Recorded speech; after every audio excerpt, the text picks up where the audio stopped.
ICU trauma nurse here to help you navigate your healthcare and the healthcare of your loved ones.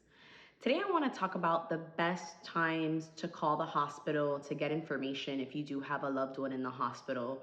We know many times that nurses come in at 7 a.m. and 7 p.m. Sometimes we believe that calling first thing in the morning is the best idea because, we want to get the most accurate information and see what's going on for the following day. But I want to remind you that when these nurses come inside and take report, it takes about 30 minutes, maybe an hour to see what happened overnight, what's going on with the plan of care, and any needs that this patient has. So it's very important to allow time for your nurse to get situated and familiarized with your loved one and the case at hand. The best times that I would suggest to call and receive a really solid report on what's going on for that day or that evening for your loved one is 10 a.m. or 10 p.m. This gives nurses about 3 hours to get situated on getting report, actually going in and reading any orders that the physicians have put in overnight, and it also gives them time to speak to the specialist when they usually do their rounds around 8 or 9 a.m. and they're able to put new orders in by 10 a.m., which includes medications, diagnostic procedures, anything like that. I also want you to consider that 10 a.m. and 10 p.m. is the time to hand out meds. So try to call with your questions ready in hand.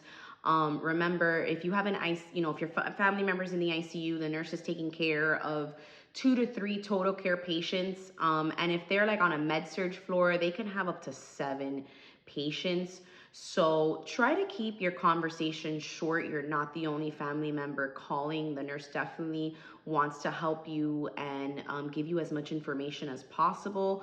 So make sure that you have your questions handy. I came up with some questions that you can write down that can help guide you on how to figure out what's going on with your loved one for the day so that you can have a quick conversation. And we're going to go over them now. So question number 1, if you're calling first thing at 10 a.m., you want to ask, have there been any events overnight? Has anything happened? Any side effects to medications? Anything wrong with their vitals? Did they not sleep? Were they vomiting? Did they have bowel movements? Things like that. Anything that you should know about that happened overnight. And patient labs. By 10 a.m., their labs should be in the computer. So if you can compare them to the day before, their hemoglobin, liver enzymes, their electrolytes, anything like that, you want to ask for patient labs. Try to be specific based on the diagnosis of why your family member's in the hospital. If they're in the hospital for a heart attack, troponins maybe, and things like that, okay? The next question we're going to talk about is any new orders or diagnostic procedures for the day. So have there been anything that the doctors ordered, any new medications, any new CTs, any new MRIs, any new ultrasounds that we should know about, okay? And then, if the answer to that is yes, then that can kind of leave an open-ended question for the following questions you want to ask for the evening, okay? So were those diagnostic procedures done? Did your loved one, did the patient get the CT? Did they get the MRI? Were their labs taken again? Were their medications changed based on the blood work, okay? Any new doctors assigned to the case, infectious disease, pulmonology, cardiology, anybody new assigned to the patient's case? That's a very good question, okay? You also want to ask, and this is huge that people don't ask, is urine output and did the patient have a bowel movement? Urine output and bowel movement is a huge question, and you want to make sure that your loved one is pooping and peeing. Many times, believe it or not, even in the hospital, nurses lose sight of this. So it's important that you keep track of this, because if we're having low urine output, something's going on with the kidneys. And if something starts happening with the kidneys, everything else starts to fall. And the same thing for the bowel movements. If the patient stops pooping, we need to know why, and we need to give them supplements and medications to help them go to the bathroom. Normal urine output is anywhere between 30 to 60 mLs an hour, but at least a minimum of 30 mLs an hour. If you have any questions and you want to know more about urine output, you can send me an email at the end of this video, or you can comment and I'll answer any questions, okay?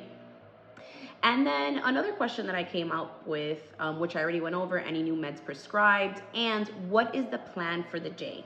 What's the plan for the day? Are they gonna get new physical therapy? Are they getting ready to get discharged? Are there any new medications that are stopping them from being discharged from the hospital? Are labs abnormal? Like, what's going on for the day? Is this patient going to be extubated if they're intubated? Are we going to do breathing trials with the ventilator to see if they can be extubated? What are the plans for the day? Make sure you get clear on that. The plans could be like, oh, let's get the CT or the MRI done.